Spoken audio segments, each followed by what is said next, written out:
All right, great. So I'm going to share my screen.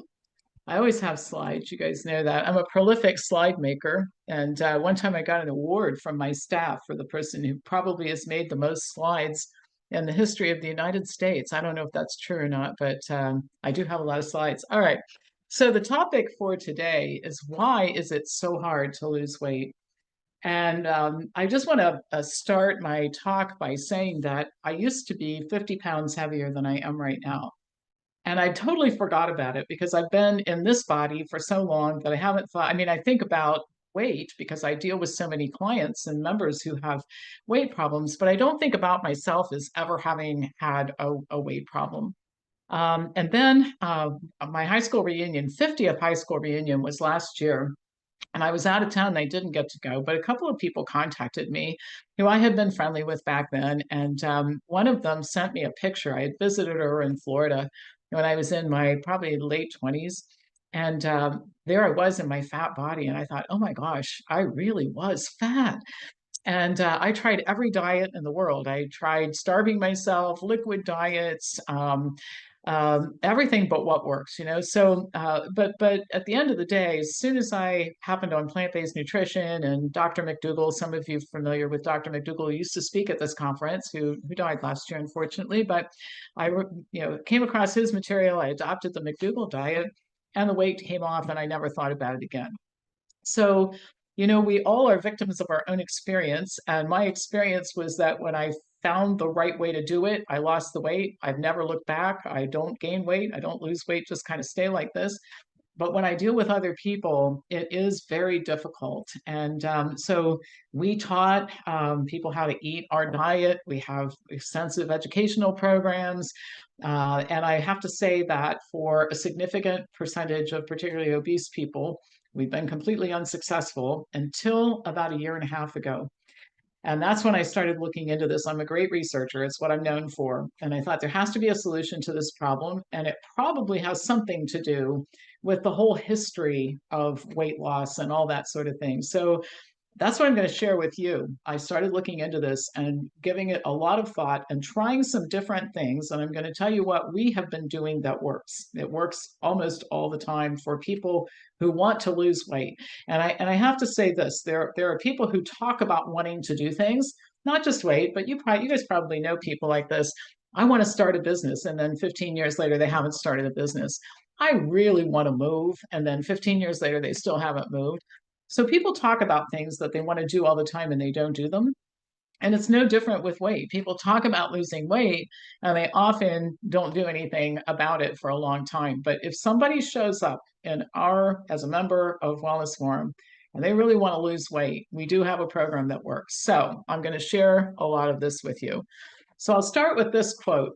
Dieting seems to make people fatter. And this came from one of our longtime members. I'm really successful at weight loss. I've lost 1,000 pounds. The problem is I gained back 1,200. And that says it all. This person was expressing what really happened. And as I think about the people we've worked with over the years, the more they diet, the more they lose weight and then gain back more. And at the end of 20 or 30 years of dieting, they're actually in worse shape than they were before they ever did the first diet. And it's not limited to the United States. About 2 billion people, or 30% of the world's population, are overweight or obese. And for many of those people, dieting's become a way of life. The weight goes up, the weight goes down, and then it comes back again. Each time they lose weight, they regain the weight they lost and then some. And so hundreds of millions of people have dieted and are dieting themselves to fatness. Now, some people say it's genetics, but it's impossible for genetics to explain such a rapid increase in the prevalence of overweight and obese people. And there's no end to the other theories that people come up with because there's so much money to be made in offering a solution for people who are desperate to lose weight. Now, to tell you the size of the market, according to a Gallup poll last year, 55% of American adults say they want to lose weight. 61% of women, 48% of men, but only 27% report that they're trying to lose it. And I think the reason is that people cycle in and out of diets. And at a certain point in time, they sometimes just give up and say, I've tried everything. Nothing works. So maybe I'll just get used to being this size. And by the way, we'll come back to that. But we all become familiar with things, including negative things. And familiarity is a dangerous thing. Like if you're familiar with health promoting habits and you keep them, that's great. If you're familiar with being careful about money and saving money, that's great. But if you're familiar with being a certain size that's maybe 100 pounds bigger than you should be, being familiar with that is not so good, but we get comfortable with where we are. And even when it's not good for us, we sometimes are very reluctant to change. Now, obesity is not a new problem, only the prevalence has changed. In fact, there are obese people featured in Stone Age drawings, and there were cases of obesity included in writings during the Roman Empire. Hippocrates, and that was a long time ago, warned about the health risks associated with obesity and stated that it led to premature death. And this is a quote: "It is very injurious to health to take in more food than the constitution will bear, when at the same time one uses no exercise to carry off the excess." So this goes to, and I'm going to come back to this. People think that the problem is seed oils and processed foods, and those things may be a problem. We can talk about that later. But there were no seed oils and processed foods when Hippocrates was around. There were just people who ate too much, and they seemed to have a lot of trouble taking it off even then. Weight loss plans are also not new. Hippocratic texts where you get recommended diet, drugs, believe it or not, running during the night, walking in the early morning, wrestling, baths, massage, rest, and appropriate lifestyle habits. Sleep apnea was noted as a side effect of obesity by the ancient Greeks, who prepared very long, thin needles and pushed them through the hips and belly of Greek statesman Dionysius while he was sleeping, supposedly to relieve airway pressure. That sounds pretty drastic. It kind of makes today's starvation diets look a little mild by comparison, right? Some of the earliest weight loss drugs were emetics and cathartics like bindweed juice and sea splurge. And then laxatives were made of donkey milk mixed with honey, wild parsley, thyme, or sweet wine, and those were used for quick weight loss. So I remember my mother used to take diuretics, and she always was doing some kind of crazy weight loss thing. I'm sure she probably tried some of this kind of stuff too. In 11th century England, William the Conqueror became so fat that his horses couldn't carry him anymore. So he decided to adopt a really interesting diet. He informed his staff that he would stay in bed and drink only alcohol until he lost weight. Later that year, he resumed writing and he died after a fall from his horse. And he didn't lose much weight on the all alcohol diet. It's reported that he had to be squeezed into his casket for burial. So some people watching this might say, wow, you can drink alcohol and lose weight. That's an interesting idea, except it doesn't work. In the 1700s, Scottish physician George Shane's weight loss advice included exercise, fresh air, eating vegetables, and the waters of Bath. Most likely, the first high protein, low carbohydrate diet was recommended by Army Doctor John Rollo and Royal Undertaker William Banting in England. So you see, there's nothing new. Exercise and eat good food. No, it's high protein, low carbohydrate. It's been going on for centuries and centuries and a long time. We had an interesting story here. The president of the United States, William Howard Taft, was obese. He was the most obese person ever to serve as president of our country. He was 6 feet 2 inches tall, and his weight got as high as 350 pounds. And he got a lot of criticism for that. And I would agree. I mean, the leader of our country should. We'd love to have that person reflect good habits, but he also was the subject of a lot of humiliation from political cartoonists. He might have been the first yo-yo dieter. And he ended up working with this guy, Dr. Nathaniel E. York Davies, who advised him to lose between 60 and 80 pounds by eating meals at specific times and weighing all of his food. So it was probably the first, like, controlled diet, like what you would see with frozen dinners at the grocery store, that sort of thing. He was told to eat lean meat or fish at every meal. He could have cooked vegetables at lunch and dinner, eat plain salads and baked fruit, and he was allowed 1 glass of wine at lunch. I'm not so sure I'm happy about the president of the United States having wine at lunch every day, because I know that my judgment and my mental acuity are not so great after wine. But anyway, that was the diet plan. The doctor developed his own diet product, which was gluten-free biscuits, which he had shipped to the United States for Taft. And he told Taft, if you eat these biscuits, it'll help you lose weight. So you can see the silly promises aren't different either. It was just different people making them at that time. Well, Taft did lose 60 pounds within the first 6 months, but he said he was hungry all the time. By the time of his inauguration in 1909, he'd regained all of his weight and then some. And he actually, this is so embarrassing, he got stuck in a White House bathtub. And of course, political commentators and news anchors news reporters started making fun of him a lot. He lost and regained weight throughout the rest of his life, and he did keep some of it off. When he died, he weighed only 280 pounds, which was down from his high of 350. So apparently, famous people, even people that have people preparing their meals and that sort of thing, they suffer from the same problem and they try all the same crazy stuff as the rest of us have tried. Now, this is for some comic relief here. Fletcherizing was introduced by Horace Fletcher in the late 1800s, and it involved chewing food until it was liquefied. By the way, Fletcher wasn't a doctor or a nutritionist, but he did instruct people to chew their food at least 100 and as many as 700 times before swallowing it. And he even said that liquids should be chewed, which really meant just kind of swirling them around in your mouth because you could extract more nutrients and reduce calorie intake. So the bizarre part is, if that's not bizarre enough, he claimed that a person using his method would be able to live on half the food that would normally be required. And that would result in saving money. A family of four, for example, could save enough money to furnish a 5-room flat in just 15 months with his method. And he predicted that if all Americans could be convinced to do this, the United States would save a collective $500,000 per day. Now, as attractive as this sounds, it was never widely adopted. But he was, however, taken pretty seriously. A lot of famous people were taking up the practice and talking about it, like Franz Kafka, Sir Arthur Conan Doyle, and John D. Rockefeller. One senator from Oklahoma even wrote a proclamation urging the US government to recognize Fletcherism. Dr. Ernest von Sumeren presented a paper to the British Medical Association and the International Congress of Physiology on Fletcherism. But as you might imagine, eventually interest in this method of eating eventually went away. It did slow down eating. I guess that's the best you can say for it, but it was impractical, it was unsustainable. And I think that's pretty much the way most weight loss programs are. And again, not new, been going on for hundreds and hundreds of years. Now, in the early 20th century, American Tobacco Company launched an advertising campaign promoting the smoking of Lucky Strike cigarettes for weight loss. And they even had a campaign slogan, reach for a lucky instead of a sweet. Lucky Strike, reach for a lucky instead of a sweet. At the time, cigarette smoking was recommended by many doctors, and cigarette ads appeared in medical journals. And I remember a good friend of mine who used to practice in New York, who died a few years ago.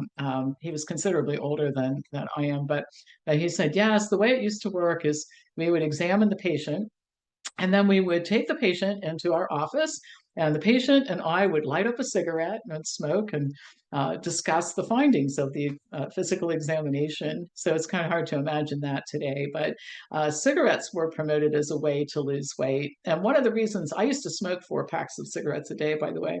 Everything I do to excess, seems to be my habit. But anyway, one of the reasons I smoked so much was I thought it would make me thin. But the interesting thing was I was a fat smoker, so that wasn't working at all for me. Liquid diets, the first liquid diet that really gained a lot of traction, aside from the Fletcherizing, which is you make your food liquid from chewing it so much, was Dr. Stoll's Diet Aid. It was mainly sold in beauty salons starting in the 1930s. It was made of a teaspoon of milk chocolate combined with starch, whole wheat, and bran blended with 1 cup of water. And dieters were instructed to drink it for breakfast and lunch. So what it really was extreme calorie restriction. And like we see today, extreme calorie restriction results in fast weight loss in the beginning, but not much long-term success. But what Dr. Stoll's product did was it paved the way for today's multi-billion-dollar liquid meal replacement industry. And if you go online, and I do this once in a while just to see what's out there, you could scroll products till the end of days and you wouldn't run out of things to look at. This is still a very popular way to lose weight. Weight Watchers, I know you've all heard of, and it actually started out pretty good, in my opinion. It was in the 1960s. A housewife in New York realized that she needed support to maintain her own weight loss. So over 400 people showed up at her first meeting. Other overweight people were looking for support also. Millions of people all over the world have participated in Weight Watchers classes and support groups and summer camps and purchased foods and the magazines and the journals and, subscribe to the apps and that sort of thing. A lot of attention got paid to Weight Watchers when billionaire Oprah Winfrey became a major investor and spokesperson. Today, unfortunately, both Weight Watchers and Oprah Winfrey advocate for the GLP-1 inhibitors and other weight loss drugs, which is probably going to create a bigger problem in our country than the opiate crisis did for a lot of reasons we can talk about a little bit later. So I was sorry to see Weight Watchers go this direction, because one of the things that Weight Watchers did focus on, and I knew some people who led groups and had experience with the organization, was keeping people accountable and connected. And I do think that that's really important. And now there's accountability and connection for taking the drugs, and that's unfortunate in my opinion. So what we have is hundreds of years of diet plans: the tapeworm diet, the Scarsdale diet, the cabbage soup diet. My mother did the cabbage soup diet, by the way, I remember that. And then drugs like Dexatrim and appetite suppressants and exercise programs. And what they all have in common is almost anything works for some people. Most of the things that work don't work for most people. And even when somebody has success, it's generally quite temporary. So yo-yo dieting is the rule, not the exception. And people move from strategy to strategy to strategy, looking for some novel idea. And this is part of the problem. We've come to think in the area of health that instead of common sense, that there's some magical thing that somebody discovers, some substance or some method of eating or the hours that you eat or whatever, that's going to fix all these problems. And it doesn't. It just doesn't. And we'll be talking about that in just a bit. Now, here's why we have to do something about it, in my opinion, is that people who are overweight and obese are miserable. And it starts early. By age 3, many kids do the same things that adults do. They stigmatize overweight or obese children. And we have an awful lot of overweight or obese children. We were just talking in the breakout room before I came into the main session here about children need parents, and parents should be deciding what kids eat and doing something about this. And we have a lot of kids who are put in a situation to select what they want to eat, even at really early ages, and they eat themselves into obesity. But the longer the child remains overweight, the higher the risk of psychiatric disorders like conduct disorder, oppositional defiant disorder, ADHD, substance abuse, depression, anxiety. Obese children do not think well of themselves. They describe themselves as having less athletic competence, which is true. They tend to have a negative view of their appearance and self-worth. And I thought this was one of the saddest things I ever saw, that severely obese children and adolescents rate their quality of life as being similar to that of children diagnosed with cancer. So we have to do something about this. This can't be allowed to persist. And parents need to address this issue for their kids, because kids can't fix this on their own. Obese adolescents are even more likely to suffer from depression and anxiety, to have social problems, and to withdraw socially than normal weight kids. One of the reasons for social withdrawal is overweight kids are less likely to be selected by their peers to be friends as compared to their normal weight counterparts. And then the opinions and attitudes of others are disturbing. Like 28% of teachers report that becoming obese is the worst thing that can happen to someone. 24% of nurses state that they're repulsed by obese people. And so while I make a very strong argument for we should do something about the problem, I make an argument that we should get rid of all judgment. People don't, most of the time anyway, deliberately do things to become obese and sick and that sort of thing. Even parents, I thought this was an interesting data point, will discriminate against their own obese children. After controlling for income and grades, parents provide less college support on average for their overweight kids than their normal weight offspring. So there's an attitude toward overweight and obese people that's not very welcoming in the world, and that probably does add to the situation. Teasing is a frequent consequence. 30% of adolescent girls and 24.7% of adolescent boys report that they've been teased by their peers. And also they're teased by family members and siblings. About 14% of adolescent girls and almost 10% of boys report being teased by family members and their peers. And this has a devastating effect because it leads to low self-esteem and depression, sometimes suicidal ideation and suicide attempts. And the mental health of our kids in this country has never been worse, so we don't need anything else to add to it. Obese female adolescents are more likely to develop depression or anxiety in adulthood than normal weight kids. They're also less likely, overweight adolescents, to get married and less likely to achieve economic success. And there's a great deal of job discrimination that goes on against obese people, too. Employment, housing, even when applying for loans. So there's a lot of stigmatizing, and that leads to low self-esteem. So the stereotypical view of obese people on behalf of many is that they're lazy, weak-willed, unsuccessful, unintelligent, they lack self-discipline, have poor willpower, and are non-compliant with weight loss treatment.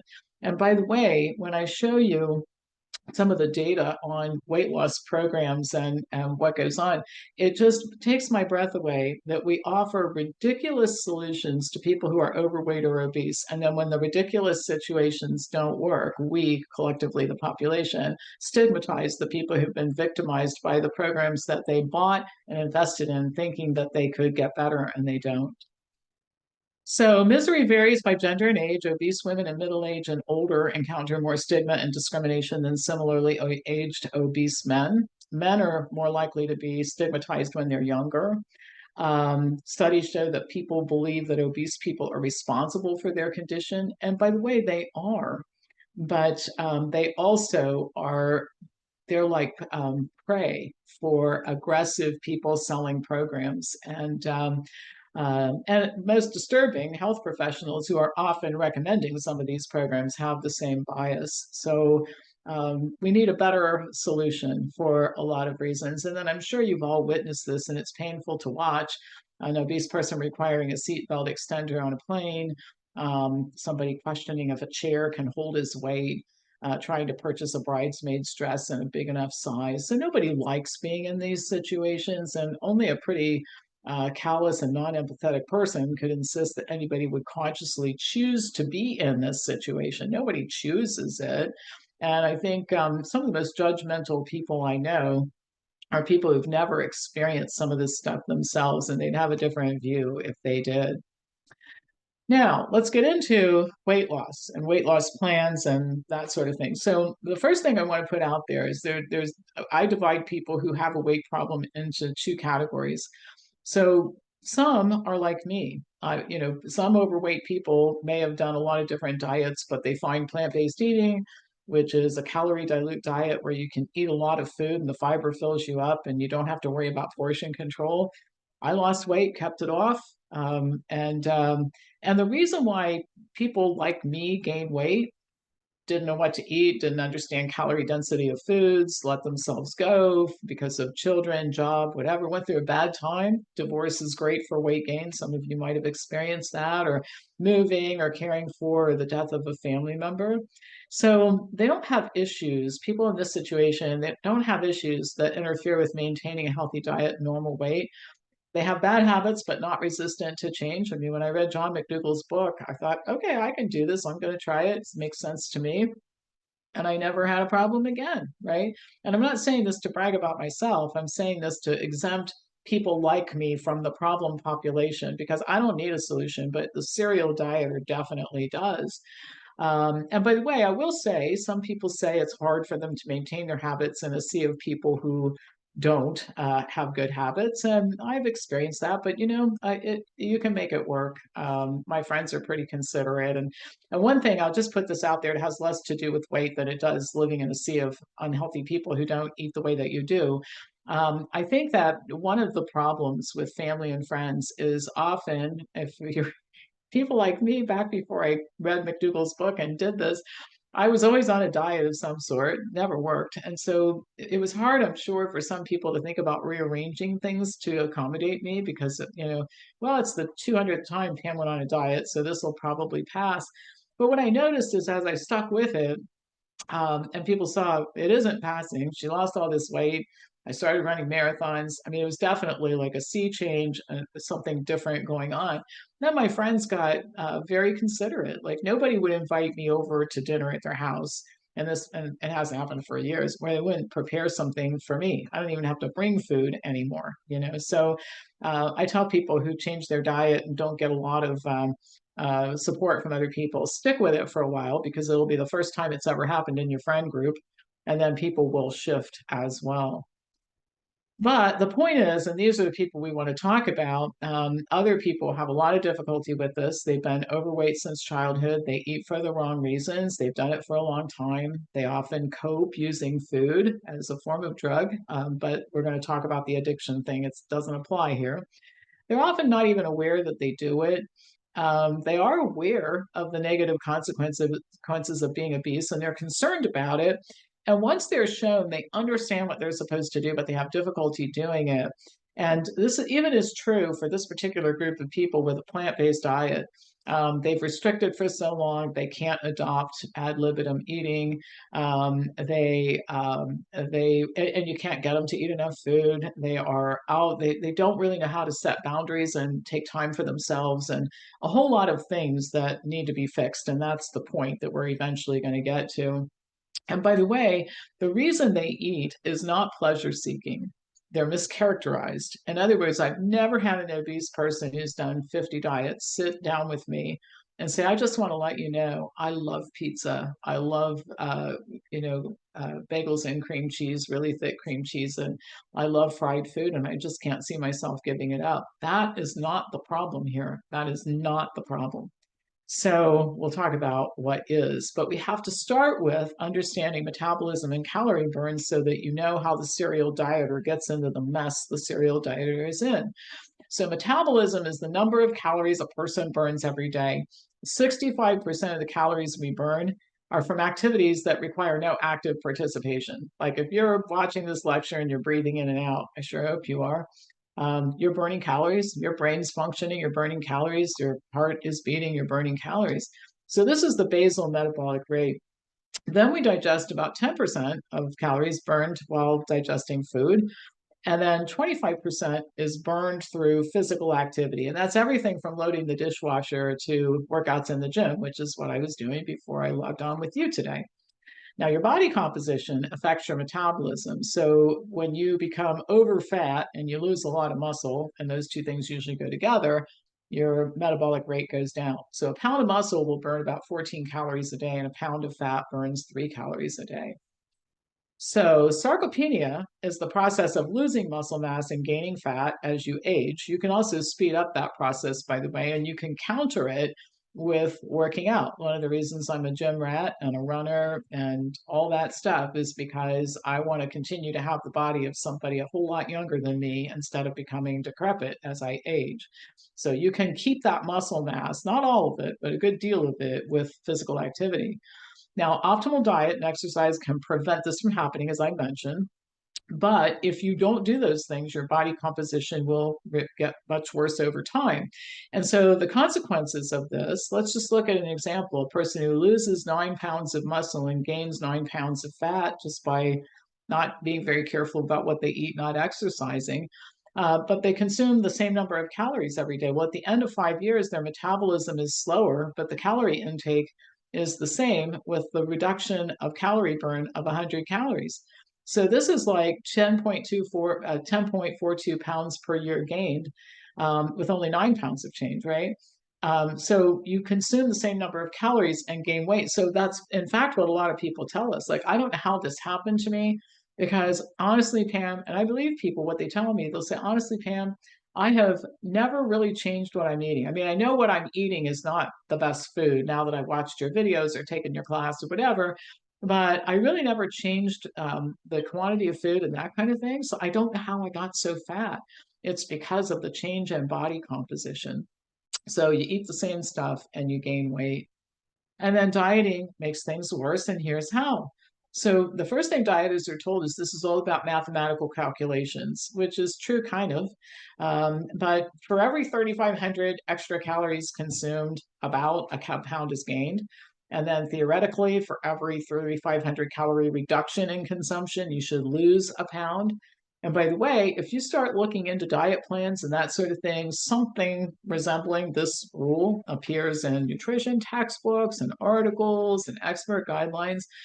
So based on this, if you just look at it as a math issue, what goes on in the heads of serial dieters is if I can lose weight by reducing my calorie intake by 3,500 calories every 3 or 4 days, what if I do it every 2 days instead? That'll accelerate weight loss, right? Except it doesn't. Your average dieter's metabolism is already slower due to changes in body composition, but the more you restrict the calorie intake, the slower the metabolism can become. So now you have two things working against you: the adverse changes in body composition and the lower metabolism from eating. And I'll tell you why this happens in a second here, but eating not enough food. So eating less can result in gaining more. It's called the starvation response, or the formal term is adaptive thermogenesis. So calorie restriction and weight loss can cause a decrease in energy expenditure. And then the reduction in metabolic rate increases as the calorie restriction becomes greater. And even worse, hunger increases even more while eating less, because historically, weight loss has not been good for humans. It triggers the signal to eat more. So the decrease in energy expenditure, by the way, persists long after the calorie restricted diet is ended, which makes it easier to regain any weight that has been lost, and then to gain even more when the person says, I can't do this anymore, and starts eating normally again.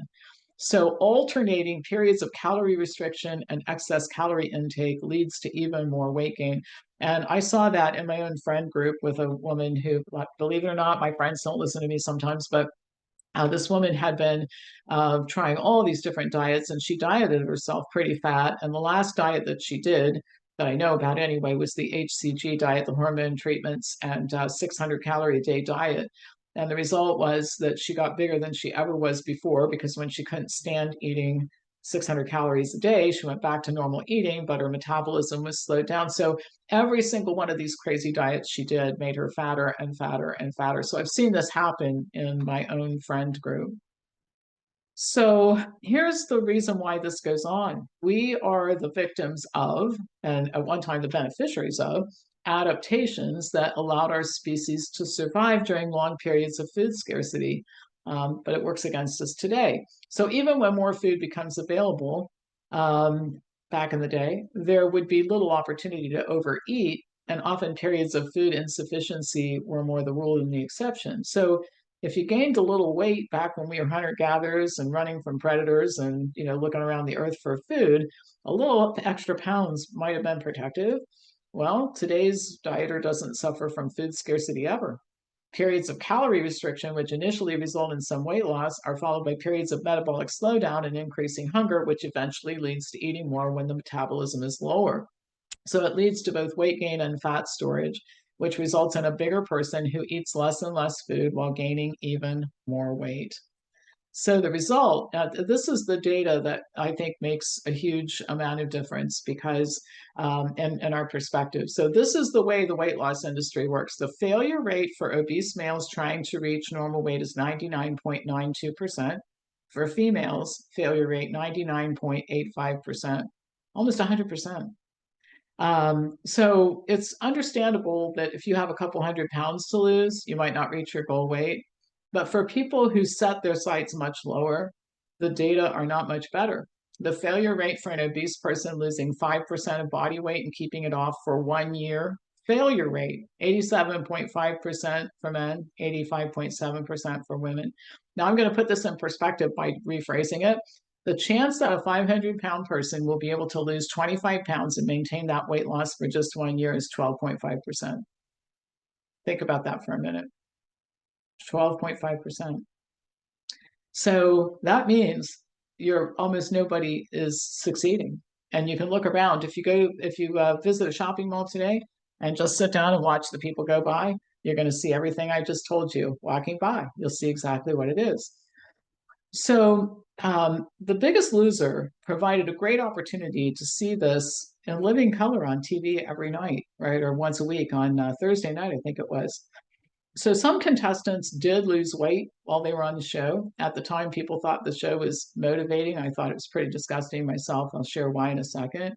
But almost all of the contestants regained their weight after the show, and nobody really covered that so much. It was always all about the person who had some success and all the tears and the hugging and all that kind of thing.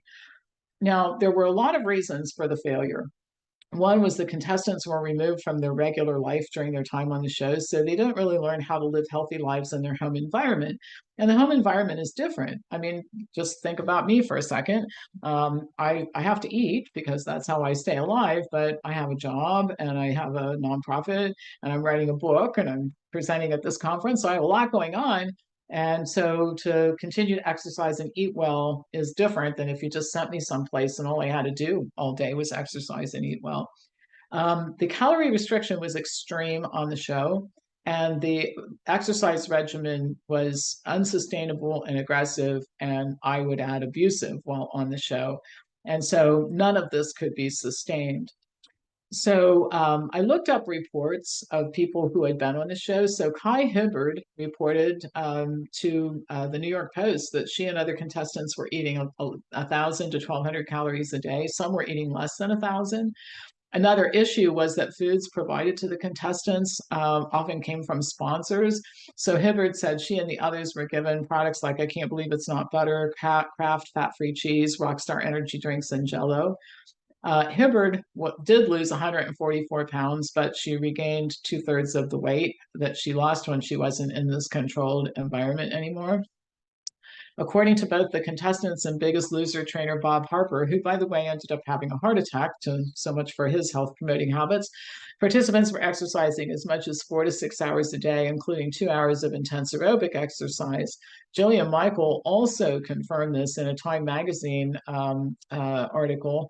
In an interview, she said, it's not safe to exercise this way on your own, but it's okay to do it as part of the show because they were medically supervised. And I can tell you, it is not safe to do this while eating a calorie restricted diet. I mean, the whole show I thought it reminded me of the Roman Colosseum while people were watching folks try to outrun animals and ultimately being eaten by lions. That's kind of what it reminded me of. So the diet and exercise program was so extreme that some contestants were injured, 2 were hospitalized, and crying and emotional breakdowns were common. Now, there were 14 Biggest Loser participants who kept some of the weight off after the show. 14. Now, this show was on for, I don't know, 10 years, 15 years, I don't know how long, but they actually did have 14 success stories out of the whole thing. And the way that they did it was exercise, physical activity, more than is commonly recommended by public health officials.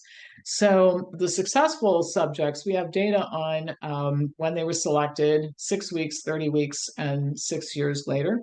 The average weight at the start of the show was 329 pounds. They were all definitely obese. By the end, 200 pounds. So they'd lost 129. At 6 years, they had regained all but 38 pounds. The regainers were 7 people who weighed more than they did at the start, 5 extra pounds, but the maintainers were 7 contestants who maintained an average of 81 pounds of weight loss, and that's pretty significant. It's not getting back to your goal weight, but based on the data I showed you about the odds of losing weight, these people definitely defied the odds.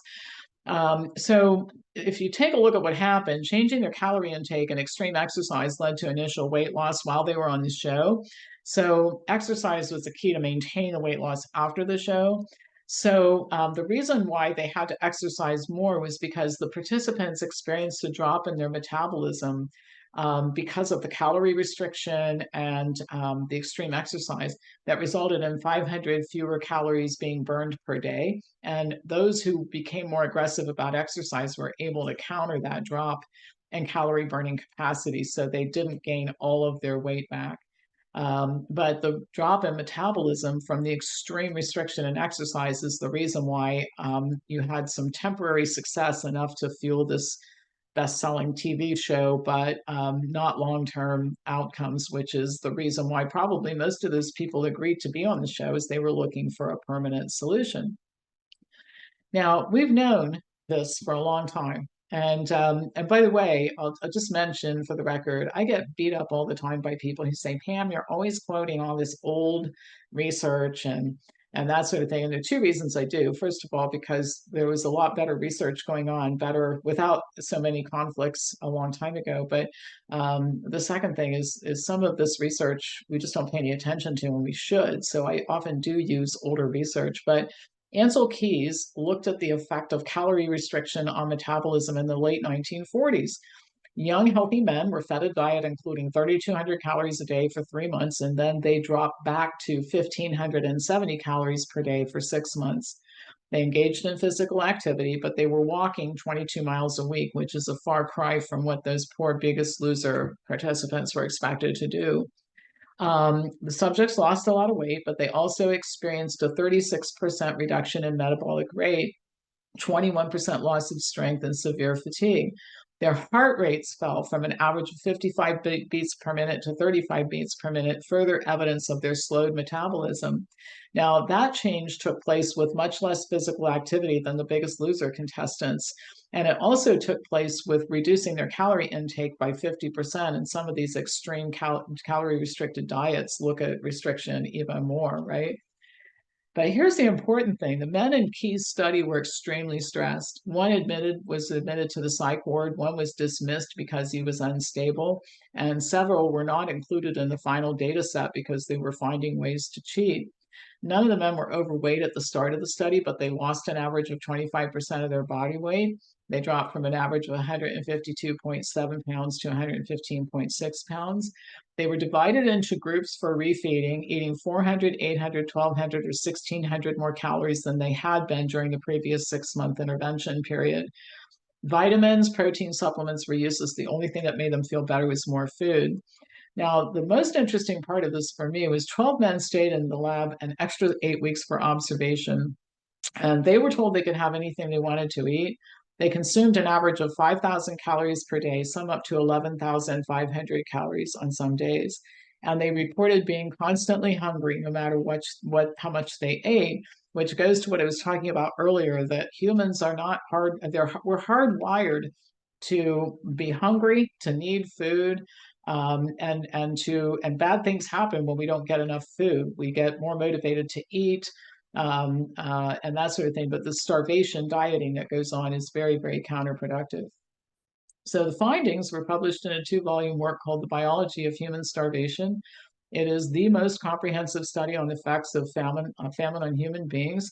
And by the way, nobody pays any attention to it because it was written in the 1940s and the research was conducted in the 1940s. There are other articles in medical journals that are more current that show that drops in metabolism follow extreme calorie restriction, and refeeding involves significant increase in food and calorie intake and rebound weight gain that gets worse every time the person does it. So this is something we have to cover as people look for more and more solutions to the weight problem. Everybody comes up with something, not everybody, but people are incentivized, I think is a better way to say it, to come up with some unique angle. And one of the unique angles, you've got people talking about food addiction. This is the most ridiculous thing I've ever heard, maybe, in my almost 69 years on the planet. So labels are unimportant most of the time, but there's a downside to calling abnormal eating addiction. We are hardwired as humans to experience pleasurable feelings from eating and sex, because if we don't eat, we don't survive. And if we don't have sex, the species doesn't survive. So this whole idea of the dopamine release, you're going to get a dopamine release if you eat beans and rice, but you might get a bigger hit if you eat something that you really love, like cake. But you do experience pleasure from eating, and you're supposed to. It's built in, right? This is quite different from other addictive substances. You can give up cigarettes and alcohol, and it doesn't endanger your survival, but you can't give up food. So talking to people about people being food addicts is the most nonsensical thing I've ever heard. We are all addicted to food. Me too, by the way, because I have to eat to survive, and we are rewarded for doing it so that we will do it again and again and again for all of our days on this planet. It's more likely that some of the overeating and binge eating is compulsive behavior. That's entirely different than the psychology of use is part of this, and I'll get to that in a minute, that involve food. Your overeaters and binge eaters, they don't get any pleasure from eating. I've worked with a lot of them.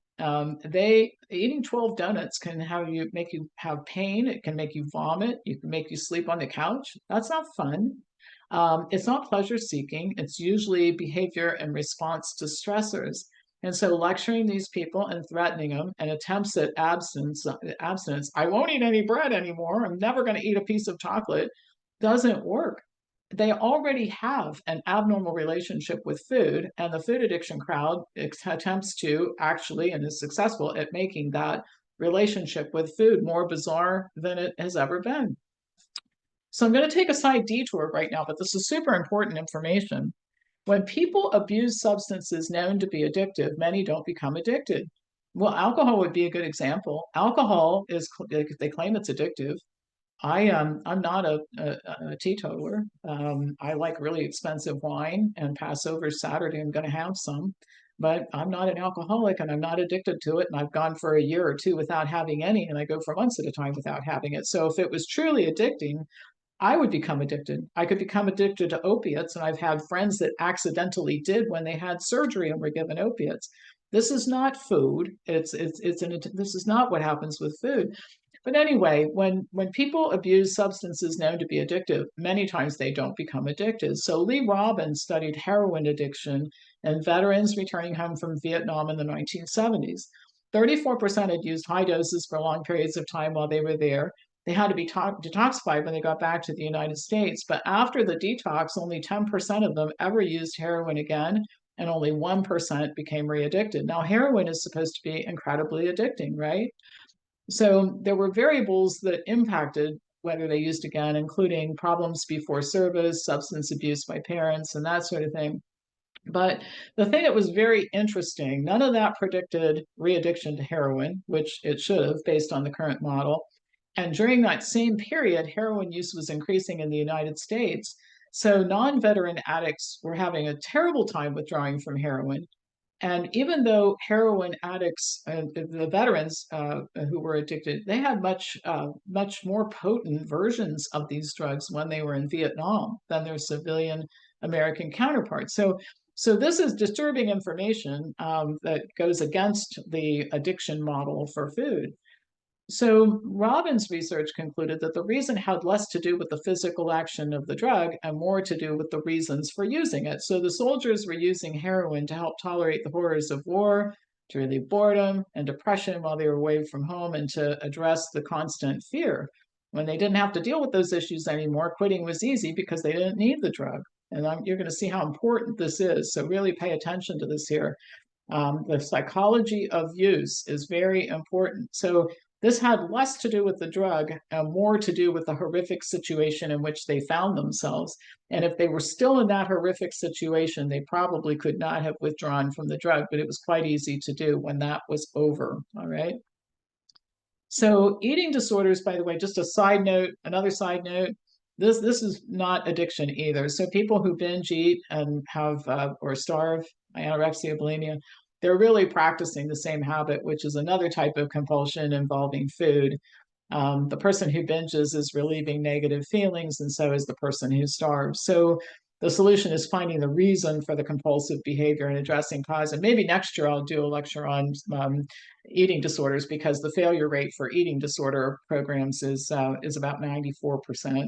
So it doesn't work, and the worst reoffenders come out of the inpatient clinics. So maybe next year we'll do that.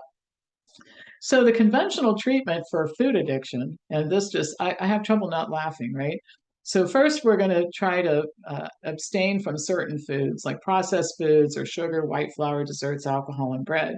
And the mentality is the person can't have any of these foods because doing so will trigger a return to prior eating patterns. So it's important to resist this nonsense because you can't detoxify from food, you can't abstain from eating, and it doesn't address the underlying problems. And here's another reason: it relies on perfectionism and all or nothing thinking. I can't have bread. Bread's the enemy. If I eat a piece of bread, I'm going to lose control of myself. And when people tell me this, I said, I'm going to repeat back to you what you said. I'm going to ask you if you mean it. because if actually bread is your enemy, we've got to do something about your mental state. But the point is, perfectionism and all or nothing thinking are traits that lead to failure. And they're two of the most common reasons that people end up in a therapist's office. So this food addiction thing becomes, you already got a person who has a problem with food and a problem with eating, and it's based on something that's going on in their life. And what we're doing is their psychological state, which already needs some work, we're pushing them further into a disordered psychological state. And I've watched it happen. Those are the people who are showing up for what we do. So it's almost impossible for somebody to succeed under these circumstances because the success rate for abstinence programs is low, even for things that have much more clear evidence of addiction, like drugs and alcohol. It might shock you to know that long-term abstinence from alcohol as a result of participation in Alcoholics Anonymous is less than 8%. And I'm not saying Alcoholics Anonymous is a bad program. I know I had a friend who was sober 60 years. He died a couple of years ago with AA, so it helps some people. But with a 92%, 92 to 94% failure rate, probably not the best thing to do with people who have an eating problem, right? So anyway, it doesn't address the psychology of use is the big point I want to make, and that's what we have to deal with. So here is the problem that we have to solve for the overweight obese person: disordered eating, incorrect ideas about food, language that they use all the time that is incredibly disempowering. And by the way, whether you have a weight problem or not, I invite you to pay attention to what you say about yourself and to yourself. Some foods are addictive, so I can't ever have them. Dieting is how to lose weight, and dieting involves extreme restriction and hunger. Stories about self that you repeat them often, they become true, but they're not. I can't control myself. I tell people, yes, you can. You're just choosing not to. That's up to you. But I'm not going to sit here and let you say stupid things about yourself. I'm different than thin people who can control themselves. Starvation is the pathway to faster weight loss. It's a difficult idea to give up because it's baked into all the crazy weight loss programs out there. One other thing I'll say, these fitness trackers and calorie counting and entering your food into these things, this is the craziest thing. Nobody can enter your calorie data accurately. All right, so here's what I had for lunch yesterday. Last weekend, I bought some really good sweet potatoes at the farmer's market. I chopped them up and baked them on cookie sheets because I don't have much time to cook during the week. So I warmed up a plate of these sweet potato chunks.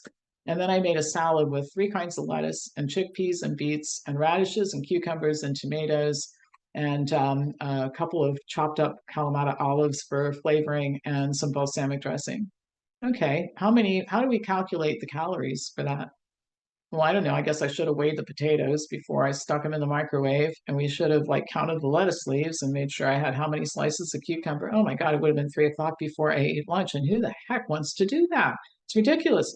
So you're never going to do it accurately. And if you're 5% off, you'll either be 104 pounds gained. Well, I'm back to being fatter than I ever was, or 104 pounds lost over 10 years. And then I end up weighing about, I don't know, 110, 14 pounds or something like that. I'd be dead.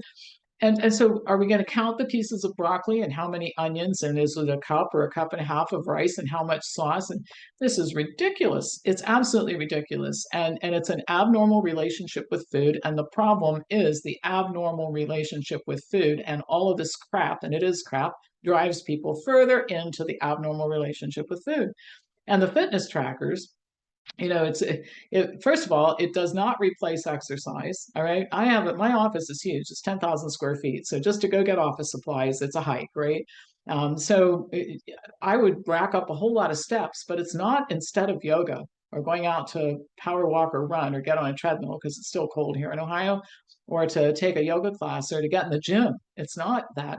And the calories burned is misleading because it depends on the level of effort, and most programs don't account for this. So we have these overweight people doing their 10,000 steps while they're strolling around the building at lunchtime, chatting with their friends. And that's not exercise. It doesn't get their heart rate off, and they'll never lose a pound doing it. We've got to stop pandering to people and telling them stupid things that aren't helpful. I know I sound really judgmental, but I think the older I get, the harder it is for me to look at all the stuff that goes on out there and not make honest comments about it.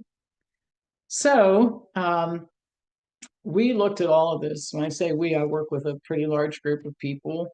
And I decided that the problem isn't the people. It's not their willpower, and they're not addicted and all this kind of stuff. The problem is what we've been doing to these poor people all these years. I feel like I should send some apology notes to some of the people who I put on the McDougall program 95 times and it didn't work, right? So the habits and the excess weight are indications of a bigger problem, and that problem is life. All right. Most chronically overweight serial dieters, in addition to their abnormal relationship with food, which we have to fix, have other issues and thinking patterns that contribute to the problem. So, all or nothing thinking, I'm on a diet or not, unrealistic goals, I'm going to starve myself thin, inability to set boundaries. I've had conversations like this with people. Well, it's hard for me to do exercise after work because I have 3 kids that play soccer. And I tell them, well, the 3 kids that play soccer aren't going to have a mother for very long if you keep treating your body this way, right? You're certainly not going to live long enough to see your grandchildren if you're treating your body this way. And if you're 15 minutes late for a soccer game and that's the end of your relationship with your kids, or they're all going to become delinquents, I think probably you got a bigger problem than just your weight at this point in time. And then this perfectionism. I can't have bread in the house and I can't have anything sweet and I'm not going to eat anything white and I've got to eat bread, vegetables for breakfast. And all of this never lasts very long. So, what we have to do is help the overweight person change their thinking and their behavior patterns and teach them to have a normal relationship with food. And anybody who wants to have a normal relationship with food can have one if they're willing to change their minds and adopt new thought patterns and behaviors. So we after people take our foundational courses, like what is a healthy diet, learn how to cook, batch cook, and do things differently than you're doing. We put them in a class series. I call it the winner's circle. I want a positive spin on this. We're going to do this. We're going to focus on life change. Part of that is maintaining healthy habits and changing your weight, but it's only a piece of it because if you don't do all of it, you can't do any of it, right? You can't change your body without changing your life. And the myopic focus on weight misses the bigger picture of what you want, where you're going, why and how your health and weight matter in this context. And then you have to address the disempowering beliefs and bad habits and the missing skills. You have to identify them, change them. These include diet and lifestyle habits, but they're not limited to that. Um, in fact, it's interesting when people talk to me who are in this program, they'll say, I did this because I want to take this weight off, but I cleaned out my basement and I spiffed up my resume and I'm looking for a job because I don't like what I do for work. I have very rarely had somebody whose everything was swell except for the weight. It's not swell. That's the reason for the weight, and you got to fix it all. And then another thing too is people become comfortable with their current level of discomfort. So if you're going to experience discomfort, shifting the mentality where the discomfort gets focused on doing something that makes a difference is key. So the basic concepts for things to change, you have to change. Everything is connected to everything. So all the stuff that's messed up, whether it's you have a bad relationship with your mother who calls you 13 times a day, or you think that your job for your children is to chauffeur them, like you become a chauffeur, that's exactly what your relationship is. You haven't had a conversation with them for 6 years while you're going to soccer game and all the other places you got to go. So you become a chauffeur, that has to change, right? So for things to change, you have to change, and everything is connected to everything. So doing a program is different than changing your life in fundamental ways. And by the way, even good programs have very high failure rates because they give the illusion of efficacy given by testimonials delivered by people who were ready for life change when they enrolled. And so even the testimonials that come from some of these food addicts, they did a whole lot of other things. And many of them eventually learned that they could eat bread because, are you kidding me, right? The power of language is something that we talk a lot about. What people say about themselves is important, and it's also true. I'm a people pleaser. Well, you don't have to be. I'm an introvert. Well, you don't have to be.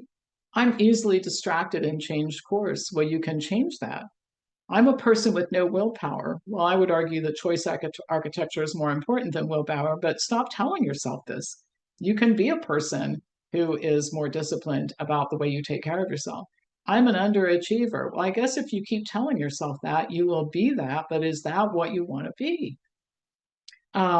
Language reinforces thoughts and behaviors. I start things all the time and I don't finish them. And I tell them, well, that's true, but do you want it to be true? I just can't seem to stick with a healthy diet. I can't control myself. Yes, you can. You absolutely can. You have to decide that you're going to, and I'll show you some techniques, and I'll get to that in a minute, that will help you do it. But if you keep repeating it, it's going to be true. I don't set boundaries. Well, how about you start doing it? I have a problem. Well, just tell yourself that 15 times a day and see how well that you'll definitely keep your problem, whatever it is. I would like to, which basically says I'm not doing it, so I'm fantasizing about it. Well, if you want to fantasize about it, that's fine, but I'm going to be crystal clear with you that that's not going to change anything in your life, right? So one of the things we teach is that a lot of change starts with monitoring the chatter in your head all day. And when I started doing this many years ago myself, it was astounding the disempowering, stupid things I said to myself. And I really discipline myself now not to go there, not to say those things. You do have to set boundaries. It's the only way you take care of yourself. We actually practice role playing. Somebody asks you to do something and you practice saying, I really would be happy to do it, but I can't do it on Thursday. Let's look at next week or the week after, and I'll give you some times that would work for me. I'd be happy to help you with that. Looking at the stories you tell yourself, because whatever they are, they're true. And we help people understand the path of least resistance, which is your default setting, going back to your thinking patterns and the totality of what this food thing is all tied up in, will never make you strong, happy, or proud. So you have to become mentally tough with yourself. And when I say this, I don't mean self-flagellation. I mean set a choice architecture to help change things, right? And I'll come back to that. And then negative cultural conditioning. You know, it's amazing how much disempowering language is in our vocabulary all the time. You know, people, instead of saying, I'm determined to do this, watch me, they'll say, well, you got to let the chips fall where they may. This is just who I am. Hope for the best and prepare for the worst. Well, I say, hope for the best and prepare for the best. Why do we say this? I mean, I'm just stuck with this. This is the way I am. Well, do you like the way you are? Because if you don't have to be the way you are. But if you don't want to be the way you are, you can't take one little segment of your life, which is food, and address that and leave the whole rest of the mess there, because it never works. So this is one of the things we teach. I do it every day before I start my day, 365 days a year. I sit down and I journal. We teach people how to journal. And by the way, I never learned how to do it until just about a year and a half or 2 years ago. But I remember I used to write down, well, you know, I had a good time at the Real Truth About Health conference and everybody liked my lecture and lunch was good. And I'd do that for 3 or 4 days and stop. But now I really, I use specific things I read. I monitor myself very carefully. And I'm very careful about the way I interact with other people. And I'm not perfect, by the way, but the point is when I revert back to behaviors, whatever they happen to be, whether it's working with my staff or neighbors or whatever, I catch myself and I say, you know what, that really wasn't a very good way to handle that. So first of all, say something to the person. And the second thing, today, I'm going to be really mindful about not falling back into that behavior, because when I get a little bit too bossy and dismissive, it's not respectful of my employees. I'm not going to do that today. So it's the daily practice. And so people catch themselves. Like yesterday, I did something destructive. I skipped a workout or whatever. Okay, no, we're not going to focus on that and self-flagellate, but we're going to recognize that that behavior doesn't take you where you want to go. So today, not going to do that, right? Mastering time. The people in this program, we have a 2-hour time management program that involves learning how to use a paper planner. Everybody has enough time to do everything they want to do if they learn how to schedule themselves and they stop scheduling in their phone. I've never met anybody who was a good time manager who ran their life in their phone. So we tell people to be in this program, you have to buy a paper planner. Knowledge isn't power, execution is. Our people know more about food than I do a lot of times when they come into this program. That's not the problem. And then this is a super important concept. Change happens from the inside out, not the outside in. You will not be happy after you lose weight. You're going to have to get happy so you can lose weight. And that applies to every aspect of life. Everybody's looking at the external, hoping to change the internal. You change the internal and you change the external. And it doesn't really matter what the subject matter is, whether it's your job or your family life or your romantic life or your weight, right? So it applies to every aspect of life. And then develop a normal relationship with food. Let's start with this principle. All humans derive pleasure from eating. More and more restriction, regardless of the type you adopt, doesn't work in the long term. The problem is not bread.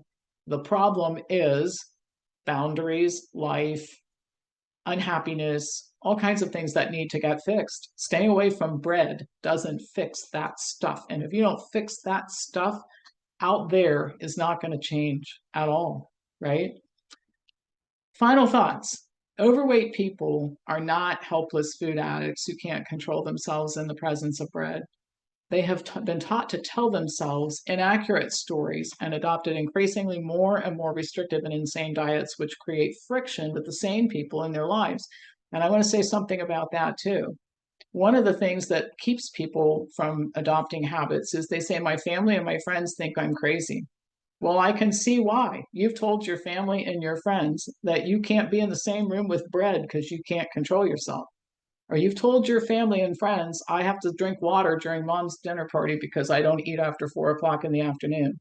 There's no better way to alienate everybody in your life and make them non-supportive of what you do when you do all this crazy crap for a while and then stop doing it and then insist that they're the problem, not you.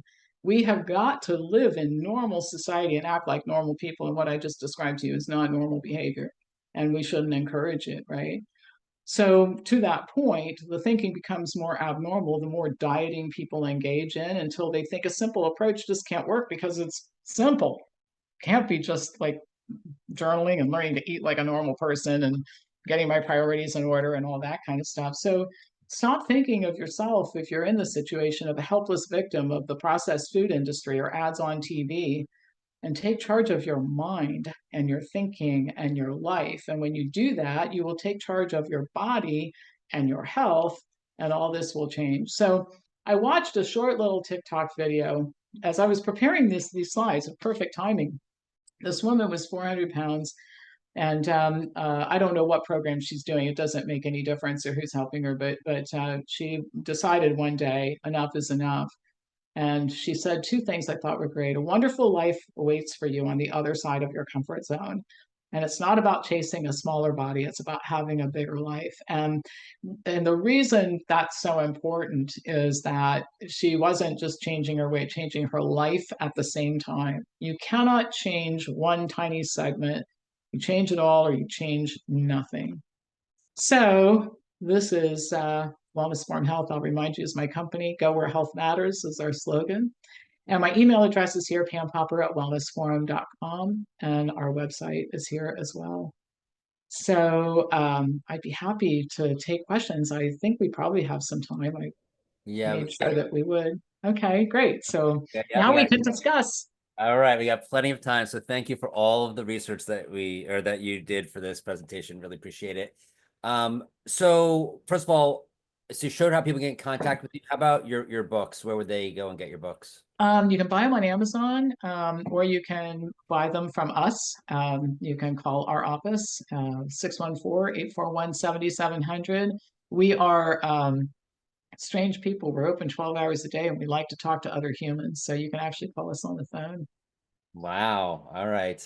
Nowadays you have to like text people to make sure it's okay to call them. So that's Oh, no, no, no. We just answer the phone. We want to talk to people. I think that's becoming a lost art, and that's a bit unfortunate. absolutely. So one of the things that they touched on briefly, but didn't go into was the GLP-1s that are out there. Mhm. And it seems like everybody is on them nowadays. What are your thoughts on the long-term health consequences of that? Who is actually benefited from this despite those long-term health consequences? The dieters don't. because any progress they're making is temporary, because as you can see, it's an extreme version of all this crap I just showed you. They're not learning any relationship with food. They're losing muscle mass, not fat, by the way. So the metabolic problem I described in my presentation will be worse for them. So they will have, and this is what's hard for people to understand. My obese clients are eating like birds when they come to us, and their relationship with food is so abnormal. I'll get to some other things with the GLP-1 inhibitors, but this includes them. Their relationship with food is so abnormal that they think, first of all, I don't want people to think that I'm careless about food, so I need to eat like a bird in front of other people. And they think that you can't eat a lot of food and lose weight. And by the way, some of the people in this group might know me personally and have dined with me. I eat an enormous amount of food, and you can't really tell from the video, but I'm a pretty tiny little person. I weigh what I weighed when I graduated from high school, and I'm going to be 69 this year. And I'm not saying that to brag. I'm saying that I'm eating as much food as I want, and the fullness from the fiber and that sort of thing keeps you from overeating. So anyway, that's one problem, the adverse changes on their body composition, the extreme restriction. They've learned nothing about how to control themselves. They've really been pushed further into the helpless victim thing. There are entire law firms growing up around just suing the drug companies for the harm. There's no informed consent. That's something that I'm going to start suing people over through our nonprofit very soon. There's no informed consent. So people, yeah, there's side effects and everything, but I'm desperate. But if they actually read a proper informed consent as prescribed by law in every state in their country, by the way, and saw all the bad things that were going to happen, including the adverse changes in body composition, nobody would ever sign up for this in a million years. They wouldn't. But people have had their stomachs paralyzed. People have ended up blind. And of course, those people are saying, if I'd known then what I know now, I never would have done this. That's what they say about cancer treatment. It's what they say about a lot of things, right? So informed consent is the law of the land, and it's ignored every day, and particularly with these god awful drugs. So I mentioned that I think it's going to be worse than unraveling the opiate epidemic, which Purdue Pharma inflicted on this country with the help of the medical profession and the American Federation of State Medical Boards, et cetera. We have quite the political structure to help drug companies and bad actors make money in our country.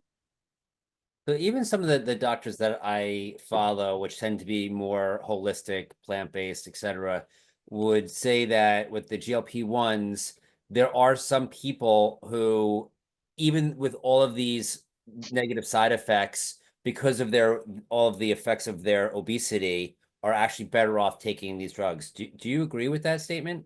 No, not at all. It's ridiculous.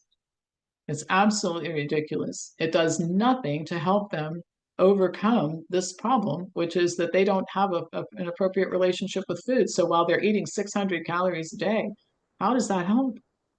So your obese person may have to take a blood pressure drug. And by the way, another scam is these new diabetic drugs, which are no better than cheap metformin, which is like costs $5 a month. So you put that person on an inexpensive blood pressure medication and inexpensive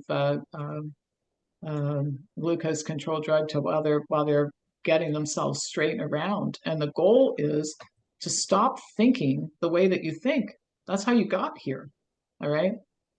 So I can't say enough bad things about this whole approach. We got to start treating people with respect and stop treating them as if they're helpless victims, because that makes it so.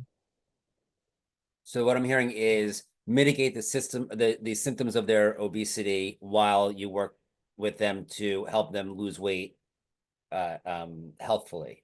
Yeah, and by the way, it's not fear-based. It's a different thing. The reason for doing it is not because I'm afraid I'm going to die. We're all going to die, so you're not going to motivate many people that way. You're going to motivate people by saying, let's look at all of this. You're not happy, obviously. Nobody who weighs 400 pounds is happy.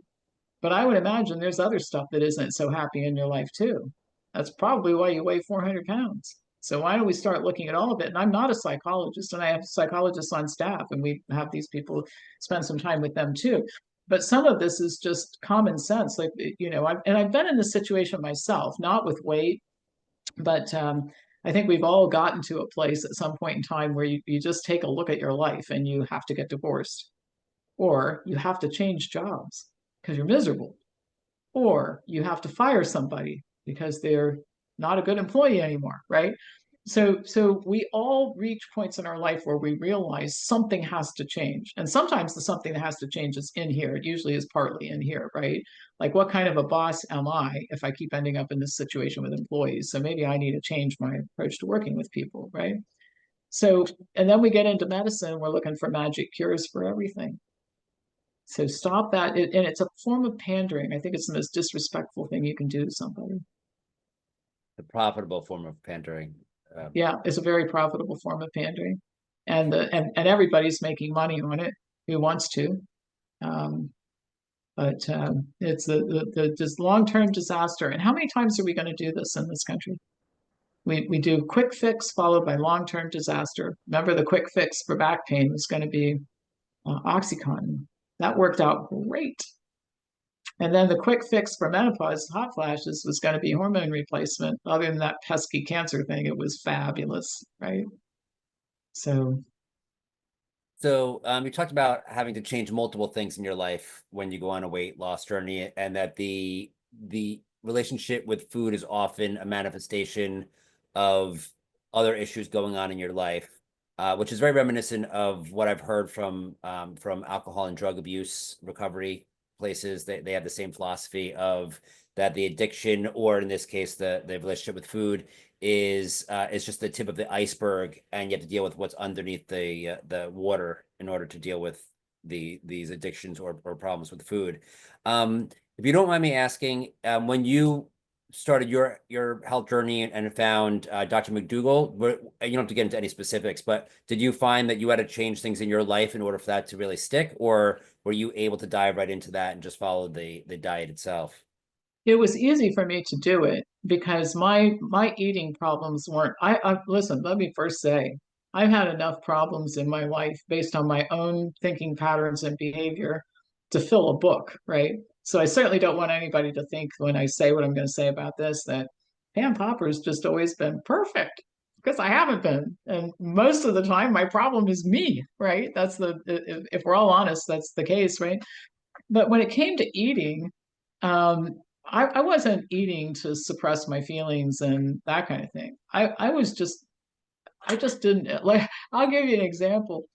I would say I have salads for lunch. I don't understand why I'm so fat. All right, so let me tell you about the salad I used to eat for lunch. It was a Cobb salad. It had chicken and avocado and cheese and egg and ranch dressing. I mean, the thing must have had like the fat content of two Big Macs, right? It was salad. All right. So I didn't know anything about calorie density food and all that kind of stuff. So the McDougall program was, and I did eat a lot of animal food, a lot of dairy. I used to go to the store and buy like 3 pounds of cheese, and I'd eat it in a week. So it's no wonder I'm fat, right? I mean, everybody gets fat eating that way. But for me, the eating wasn't because I was miserable or anything like that. It was just I didn't know what to eat. And then I knew what to eat and it was fine. So there were people like that. And we have people like that too. Show them how to eat. They love the food. They lose the weight. It's the end of the story. But the persistently obese person, there's always something else going on. And then you have to look at what that is. So you talked about very specifically that food wasn't addictive like other drugs are. I've heard it said that there are chemicals in the food that are designed to be addictive. Is that not true, based on your research? Well, I think that the first thing is this whole business about seed oils and all this crap. It is crap, by the way. It's more of the helpless victim. I'm a helpless victim of seed oils. It's the food companies that are making me fat. No, they're not. You don't have to buy that stuff. And if you don't keep it in your house, this is choice architecture. All right. Now, I know a lot about food. Some people think I'm an expert, but I'll tell you, if my house was filled with Oreo cookies and vegan ice cream, I'd eat it. I don't have it here, right? So whether it's healthy junk food or not healthy junk food, a distinction I'm not sure that we need to spend a lot of time on, choice architecture says I don't I don't have it in the house, so I'm not tempted to eat it. I have to like get in the car and go get it. When I finish working at 11 o'clock at night, I'm probably not going to do that, right? So I think that's the first thing. I don't want to talk about stuff that pushes people back into that helpless victim thing. We also have to make sure that we're not going to think that the government's going to fix this for us, because the last time everybody got all hot and bothered, let me tell you what happened. When I started in this field, trans fats were the thing. Remember that? There's partially hydrogenated oil in the Oreo cookies, and that's what makes them bad. Because if that weren't in there, the Oreo cookies would be fine. You could have as many as you wanted, right? Okay. So it really did become a big issue, and there was a lot of pressure. And the government never made companies take it out, but it became so unpopular that they took it out. And you know what they replaced it with? Palm oil and coconut oil, which has more saturated fat than lard. So now people eat the Oreo cookies or whatever they're buying, and they go, no trans fat in this, good to go, right? But you're eating lard, right? So the government's not going to fix this, and it's not the government's job to fix it. We are thinking human beings. I visit the grocery store and I have the choice to buy certain things. And by the way, I've talked about this perfectionism being a problem. Passover, I'm not going to have a perfect diet that day. Now, I'm not going to eat animal food and butter, but I'm certainly not going to adhere to my, the way that I eat on a normal Wednesday or Thursday, for example. But the next day, back to it's a holiday, right? Sunday, we'll be back to regular eating with matzah instead of bread, but regular eating for the next few days. So it's okay to have some of that stuff, but it's treats. It's not the daily fare. Yeah, I when I was heavier and a lot less healthy, I would feel guilty when I ate bad things, which was all day, every day. And I find it like if I do something that is, not the healthiest, it doesn't bother me because I know that I'm going to stay on my path. So it's much more pleasurable actually Mhm. when you're actually making good decisions 95% of the time. So you've talked about choice architecture. Can you define that and give an example of how one would create choice architecture to increase the likelihood of success in their Yeah. their dietary choices? So the first thing is have food ready to eat, good food. So we teach batch cooking. And I was in a reality show once. That's how we got into the batch cooking game on MTV of all places. So you cook once and eat all week, and that's what I do because during the week I don't have time to cook because I'm doing stuff like this and talking to clients and that kind of thing. And by the way, people say, well, you've got that wonderful kitchen. Well, they're working very hard to get the food made. And if I keep taking it, they don't like me very much. So I'm on my own to fix my food. So if you have it prepared, and all you have to do is stick it in the microwave or warm it on the stove top or whatever, you're more likely to eat healthy food because you don't have the barrier of I don't have enough time to cook a dinner. The second thing, and I fill my freezer with stuff too. Like if I make something elaborate, like a plant-based lasagna, I'll make two of them because it doesn't take that much longer, and then I'll put individual pieces in the freezer, and then that saves me on days when I just don't have time to do much of anything. The second, and there's nothing bad in my house. Like if I want something sweet right now, I have bananas, I have apples, dried dates, dried figs, I have blueberries. That's it. That's all there is. Oh, if I want something else, I got to go get it in the car, right? And so would I do it? Maybe sometimes, but most of the time you're thinking, well, I got another appointment in a few minutes or whatever, so you don't. Um, Even with exercise and setting aside the time to batch cook, this is why we have everybody get a paper planner. We teach them the default scheduling. And default scheduling is that you write down, like I write my workouts in on Tuesday and Thursday with my trainer for the whole year. So I have to erase it to put something else in that spot. And every week I have blocked out times and everything else. So to displace a health promoting behavior, I have to erase it and put something else in. And then I have to think, do I really want to do that? It takes 2 hours to teach people how to do this, but we do that with our people so that they know how to manage their time and arranging things to promote healthy behaviors, whether it's cooked food in the fridge ready to eat, or using a paper planner so that you're making decisions about how you spend your time in context. In other words, if I have 3 o'clock free this afternoon, that doesn't mean that talking to you is the right thing to do at 3 o'clock. All right. I might say to you, I'd love to have a meeting with you, Michael, but let me throw out some times that work for me. I could do it Friday at 2:15, or I could do it next Tuesday, right? Because today at 3 o'clock, that might be open, but it may not be the best time for me to talk to you based on my plan for the week, right? So actually, I guess the choice architecture reminds me of Atomic Habits by James Clear. He talks about basically if make it easier to do the things that you think you should do, and make it harder to do the things that you don't want to do, or you are trying to avoid. And part of that is managing time, by the way, because everybody has enough. I'm the busiest person I know. I am. I don't miss workouts. I don't miss yoga. I don't miss runs, and I don't eat bad food. I'm not saying that because I want you to think I'm great. I am great, but I'm kidding. But I'm saying that because the being busy is not the problem. We all have the same 24 hours in the day. It's how you use that time that becomes so important. People are amazed at how much time they have when they start scheduling themselves differently for what they do. So we had multiple speakers on in the conference talking about glyphosate being an obesogen or an endocrine disruptor, and people are eating, fruits and vegetables and plant products with glyphosate in them. What are your thoughts on the impact of glyphosate on the diet with regard to the challenges of weight loss? Non-existent. It's ridiculous. This is absolutely ludicrous. I've read the book, by the way. Painful, super painful. And by the way, I'm not a fan of glyphosate. One of the things to make sense of all of this that you have to do is you have to realize two things can be true at the same time. I don't think glyphosate is such a good idea at all. And I also think that the chemical manufacturers in our country have a partnership with the federal government, not a regulatory relationship. All true. All right. Having said that, I have never seen anybody who is obese in 30 years, and we've processed now 140,000 people who is obese because of glyphosate. And there isn't much glyphosate in a lot of the countries in which a lot of our obese people live. So this is ludicrous, and it's another way. Here's the thing too, that I don't like to speak badly of people, but when the tool that you have is a hammer, everything starts looking shockingly like a nail.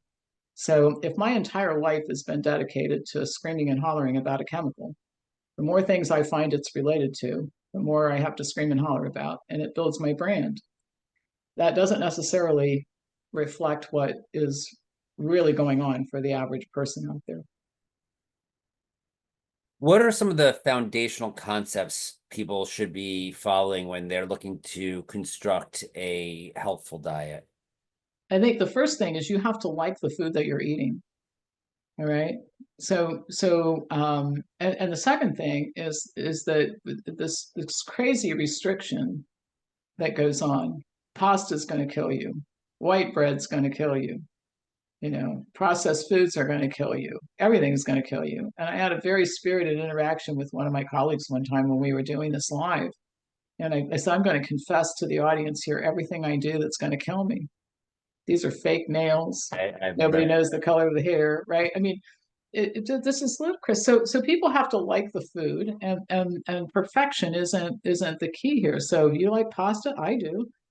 Buy a low-fat marinara sauce. All the stores have them now.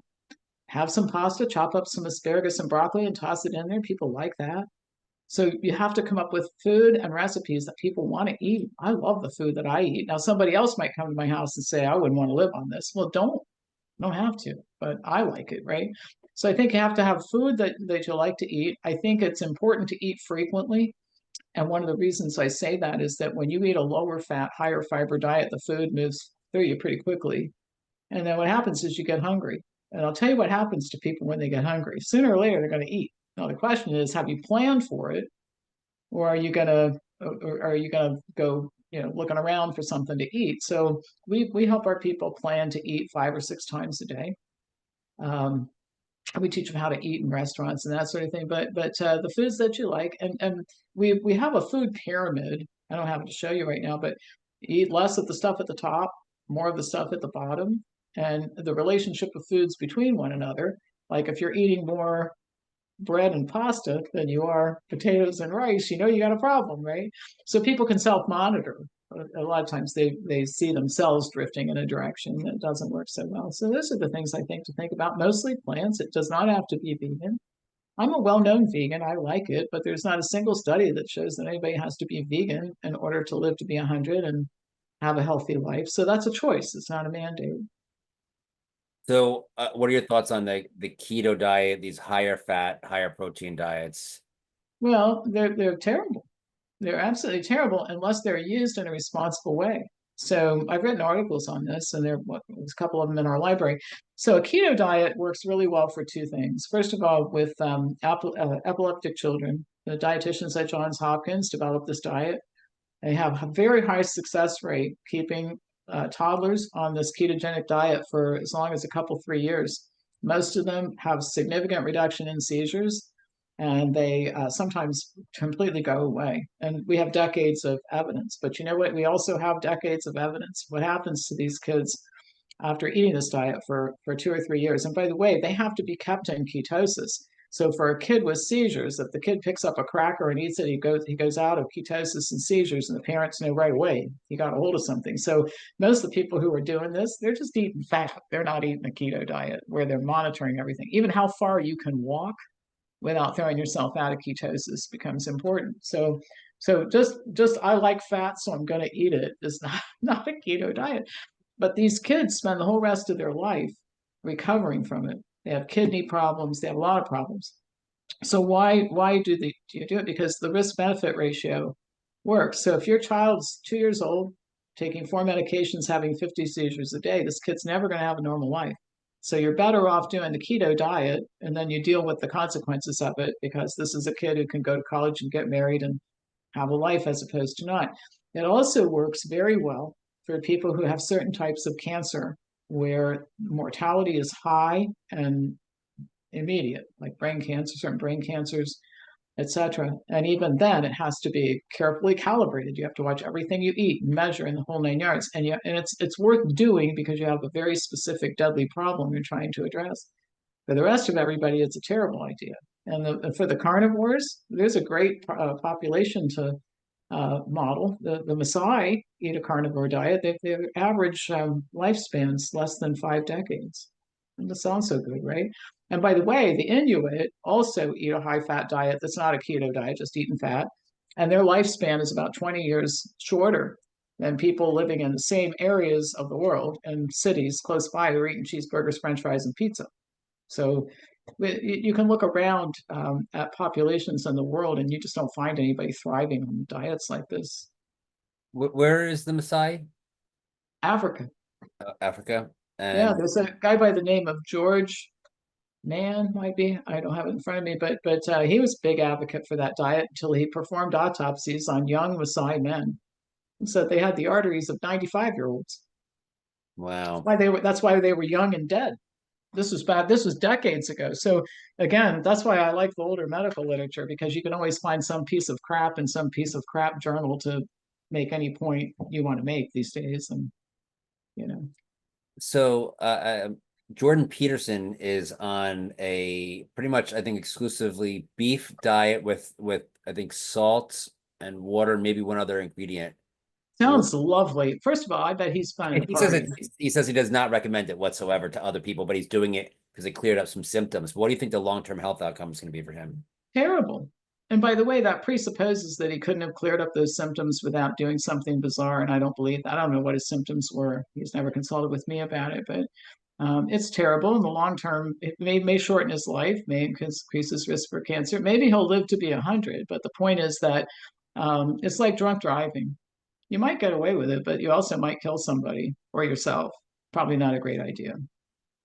And what's your take and the evidence that you've seen with regard to T. Colin Campbell's claim that animal protein is the major driver for cancer, even more so than the amount of carcinogen that one's exposed to? I think he's right about that. It's been misinterpreted that veganism is required, and it's not. And so one of the things I tell people is that diet is is a combination of the relationships of some things to other things, right? So broccoli is really good for you, but if you have one piece of it this year, it's not going to do you any good. All right. Cookies are not good for you, but if you have them 5 times this year, I can't fathom they're going to hurt you, right? So animal protein in excess is the issue, and we have pretty good evidence of this. I mean, the blue zones don't live on animal protein like we do here. It's a condiment in many places. So we have the wealth in this country to eat way too much of it. So I agree with it. I agree with what he's saying. But we have people that are saying, therefore, you shouldn't have any of it. Well, I probably shouldn't have any wine, but I think that the 8 glasses I had last year are probably not going to kill me, right? I should have broccoli, but if I ate it once a year, it's not going to help me. So the complicated thing about diet is everybody's looking for the thing that's going to help you live to 100, or the thing that's going to kill you tomorrow, and it's not the way that it works. And one of the speakers brought up Hong Kong to show that people, need to eat meat and they should be eating a lot of meat. And he claimed that I looked online real quickly to verify, and at least there are things that say online that is true, that Hong Kong has the longest life expectancy on average per capita, and they also have the highest meat consumption. What are your thoughts on that?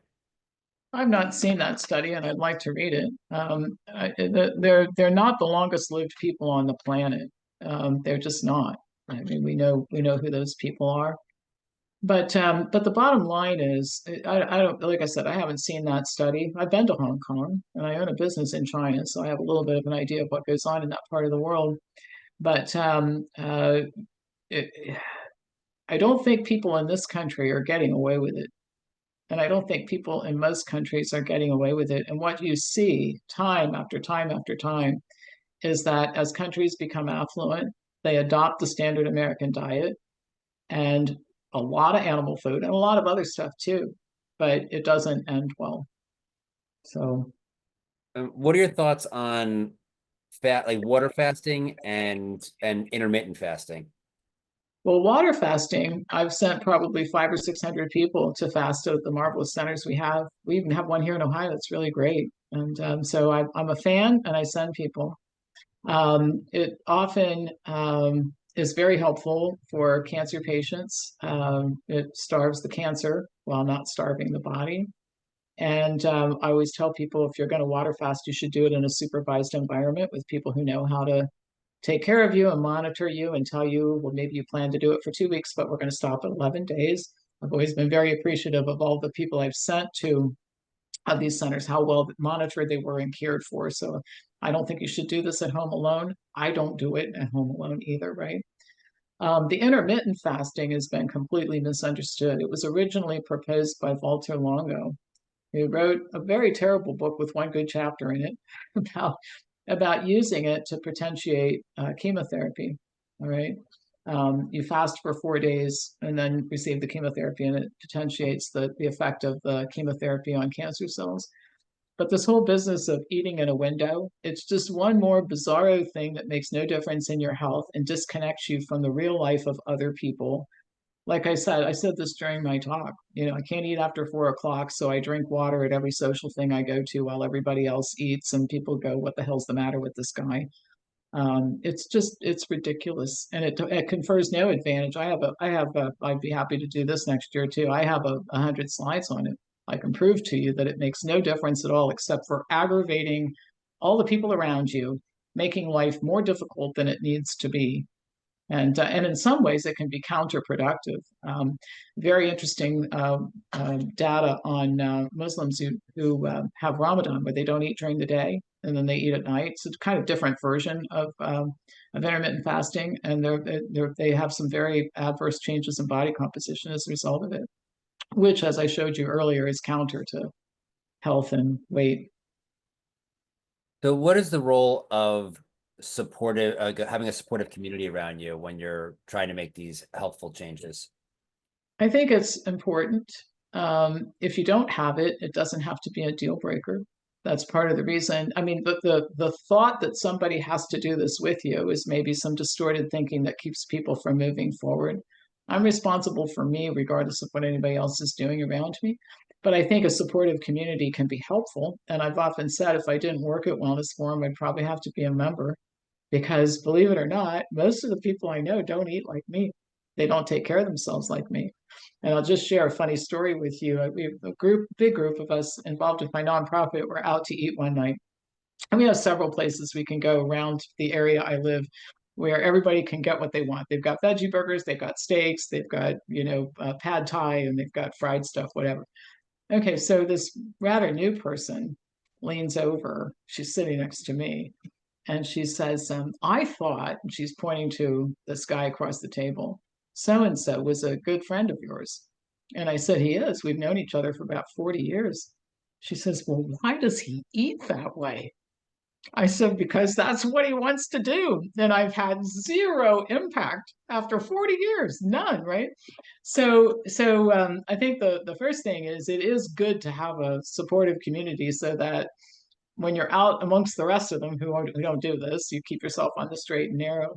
But it can be done regardless. And what are your thoughts on the like fat acceptance movement? Is that a good thing? Does it have dangers associated with it? It's a form of pandering. I think it's the most disrespectful thing you can do to somebody is to say the thing that's interfering. I've never met a person who said, you know what, the source of my happiness is fat, being fat. It's great. I love buying plus size clothes. I love using a seatbelt extender on the plane. My goal when as soon as I knew enough to have goals was to get as fat as I could because I like living this way. I've never heard anybody say that, right? So to say to somebody, we've given up all hope on you. There's no hope. So now we're just going to accept you the way you are and reward you for it and make it normal so that you don't have to worry about it anymore. I think that is the most disrespectful thing you can do to a human being. It's like saying, you know what, why don't we just let everybody have street drugs? Well, I guess we do that in some places now, right? We're just going to give up all hope that you can ever be rehabilitated or you could get over this thing. And it is so, it's disrespectful. It actually makes me a bit on the angry side because I don't like disrespect for other people. I think we need to help lift people up, not help them pander to their difficulties. And we have one attendee who's asking, how do you not lose muscle mass when trying to lose weight? You work out in the gym. The reason why I'm strong, and by the way, this is another thing I'll tell you. And I think that you just have to know yourself. So when I run, I love running. I still can run pretty fast for somebody my age, and I run a lot. And I'll run because I like running. I am lazy in the gym. That's why I have a trainer. I tell him every time we work out, I wouldn't do this if you weren't sitting here making me, right? And I'll tell you the other place I'm lazy is the yoga room. That's why I take other people's yoga classes because, and I own a yoga studio. So, and I do go in there sometimes because it's nice. It's a hot yoga studio. And I do like to go in there and do yoga on my own, but I work much harder when somebody else is teaching the class, right? So anyway, that's how you build muscle mass. You can't build muscle mass with food. My gosh, look around. People are sitting around eating protein all day long, and they're fat and they're not muscular. You get in the gym, and that's how you become strong and muscular. And what is your take on this? I mean, this has been going on for a long time, and it seems to be getting worse with regard to this push for protein. You see, protein bars, protein shakes. When you go out to eat now, they don't ask you what kind of meat you want on your stuff. They ask you what kind of protein you want. Are we protein deficient? It's impossible to be protein deficient and eat enough calories. And I have in my thing coming, I do a food over medicine retreat every year virtually. And I pick the topics based on what people tell me they want me to talk about. And one of them is this protein issue. So it's the great protein debate. And it's very easy to show that this is ridiculous, right? There are particular diseases related to protein deficiency, and nobody's ever met anybody who has these conditions, right? You've never met anybody who was hospitalized for protein deficiency. So Yeah, the whole concept of nutrient deficiency is actually ridiculous when you think about it. I mean, when we discovered scurvy, guess how we solved that problem? Fruit. There weren't any vitamin C, you know, makers back in the day, so we gave the sailors citrus fruit and it solved the problem. Today, we think everything is some one nutrient deficiency. I got to take more of this or more of that or more protein. It's ridiculous. You need to eat a good diet and exercise, get out in the sun. So are on the other side, are people eating too much protein in their diet? Can you do that? Most of them are. Most of them are. And by the way, and the studies are real clear on this. Carbohydrate is muscle sparing because if you don't eat, the carbohydrate is the energy currency of the body, just like gas is to your car. So if you don't eat enough carbohydrate, your body has a cool way of making sure you have enough glucose. It'll just break down muscle mass to release amino acids that can be converted to glucose, like alanine. So very bad idea to protein load. Even athletes just need more calories. All right. It's the calorie difference that makes the difference. It's not the protein itself. So we have one of the participants asking, they aren't able to walk due to hip replacements, etc., and they're having a hard time burning off the extra calories. And they want to know how you would suggest that they lose weight to burn off that extra weight. Well, the first thing is get with a good physical therapist so that you can learn to walk. So either the surgery was botched and something needs to be done about that, or you didn't have the right physical therapy. But I would fix that problem because it's so life altering in a negative way, even aside from the exercise issue. And we have PTs that do that for people. And what is the role of the microbiome, which has become wildly popular to talk about? It's huge because it's the control. For one reason, it's the control center for your immune system. It switches immune function on and off. It also is responsible in part through a complex interaction of absorption of nutrients from food.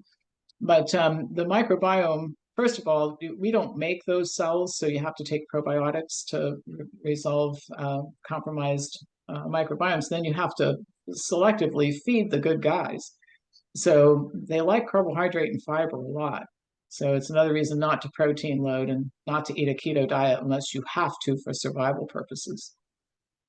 So many people think, or talk about taking supplements. On a plant-based diet, we're told B12 is essential. I want to get your thoughts on that, but also, and I know this is one of your favorite topics, which is D. What are your thoughts on supplementing with D? And are there supplements that people should be taking? Is supplementing like in pill form a viable health option? If you're eating a vegan diet like I do, you should take a B12 supplement, right? And best to do it before you become deficient. Although you store about 7 years worth of B12 in your body. Um, Other than that, most people don't need it unless they have pernicious anemia or something of that nature. In terms of the rest of supplements, as needed for specific purposes. And the thing you have to remember, if something has an effect, there's a side effect, and then there are interactions between them. And so most people don't know that, and we don't know all the side effects. And the fact that you don't know often means it's never been studied, not that you don't know, right? The vitamin D thing is bizarre. It's the worst of medicine tied up into one thing. So vitamin D is not a vitamin, it's a hormone. The medical definition of a vitamin is something your body can't produce and you must consume it in food. That's the medical definition. So it's interesting. A medical doctor invented this whole thing. He wrote a book, Michael Hollick wrote a book called The Vitamin D Solution. He had ties to vitamin D supplement makers and a tie to Quest and a lot of financial conflicts of interest, which were not disclosed when he talked the Endocrine Society into recommending vitamin D testing for everybody. And he got Quest Labs to change the reference ranges, and then they got ratcheted up more and more. So normal vitamin D levels used to be like 10 to 20. Now 50 to 100 is normal. And by the way, you store it in your fat tissue, so the plasma readings you're getting at your doctor's office tell you nothing about you're storing it, right? So the disasters are starting to happen. First of all, it's reverse causation. Your vitamin D levels go down when you're sick and they go back up when you're well. And I'll give you an example. There's a study in an emergency room where they tested the vitamin D levels of people who were seizuring out. They were so hyperglycemic when they got there. They were like 12. And then as soon as their glucose stabilized, they went up to 28. So giving them vitamin D isn't the problem. It's the hyperglycemic state, right? So anyway, long story short, the disaster, people are finding out this was just a huge hoax and a scam. So the Endocrine Society published I'm going to paraphrase this, but the Endocrine Society published this thing saying, we think people misunderstood. They got the idea like everybody's supposed to get tested and don't know how that could have happened. Well, go back and read the original guidelines. That's exactly what they said, but they're backpedaling because everybody wants to get ahead of the disaster, just like the opiate crisis. And so remember, the opiate crisis, Purdue said that product was an addictive. The Federation of State Medical Boards issued an edict to state medical boards to discipline doctors who wouldn't prescribe it for pain. Okay. And then when the stuff hit the fan, everybody must have misunderstood. We never said all that stuff. I mean, okay, because nobody wants culpability, right? So anyway, this is a hoax. It's a hoax. I can prove it. I have 100 and some slides on that. I can show you how exactly it happened. I'll let you read the stuff. And I read these studies where people say it's magic stuff. That's not what it says at all. It says, and here's the typical thing. This is why you have to go read the studies. I love these. Everybody says this stuff is great, whatever this stuff is, right? And then I read the studies on this stuff, and it says, well, if you're red-haired and you live east of the Mississippi and you're left-handed and you were born after 1955, this may benefit you if you have this condition. All right. Well, I'm not redheaded, and I was not. You know what I'm saying? So nobody meets the criteria for the hypothesis about the stuff, right? So anyway, Right. So we have a couple minutes left. What are your thoughts on dietary fat, particularly saturated fat, being vilified? In T. Colin Campbell's latest book, he talks about how dietary fat is really and saturated fat is a stand-in for animal protein, and they can get rid of the dietary fat, and they can tell people to eat lean meat and play with the numbers in food with how much saturated fat's in them, but they can't get rid of the animal protein. So they talk about the fat, but really the challenge is, the health challenge, it comes from animal protein. What are your thoughts on that take? my thoughts are if you're eating it 3 times a week, it's not going to hurt you. Okay. Okay. Broccoli is not going to help you if you're eating it once a year. And animal food, if it's organic or wild caught, because the quality of the food with all the hormones and steroids and that sort of thing is an issue, but it's not going to hurt you if you're eating it 2 or 3 times a week. So it's all in the pattern. Everybody wants to find the food that's bad and the food that's good. It's how are you eating it? Okay, if the only way you looked at my diet is what I'm going to eat on Saturday night, you'd say that Pam Popper lies.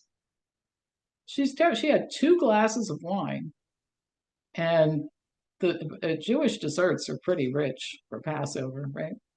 So she doesn't tell the truth. She's not eating a healthy, but that's not the way. That's a holiday, all right. If you saw lunch today, you say, "Wow, she really does a good job."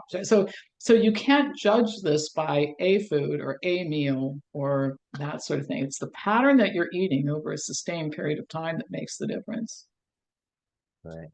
And we have about a minute or so left. Do you want to leave us with any thoughts on how best ways to lose weight, things to avoid, maybe things to not worry about?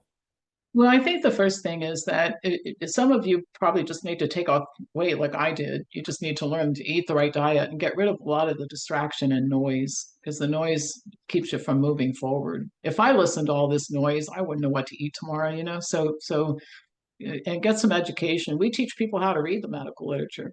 And I have to be careful what I say because they know enough. Our members know enough to find out I'm wrong about something, right? So that's good. I want my people to be able to read the medical literature like I do. If you have a persistent weight problem, stop doing diets and start learning about how to fix your life because that's the only way you're ever going to become a thin person, normal weight person after a long period of time of dieting and dieting and dieting and dieting. Great. Well, thank you so much, Dr. Popper. I really appreciated once You. again being able to talk to you and listen to all of the research that you've done. So thank you. If we can unmute the audience, please, so they can share their appreciation. Thank you so Thank much. you. Yes. Thank Thank you you, very Dr. much, Popper. Dr. Thank you, Popper. Dr. Popper. Always great information. You're the Always. best. We Brilliant. appreciate you. Thanks, Thank Pam. you. Thank you so Dr. much. Popper.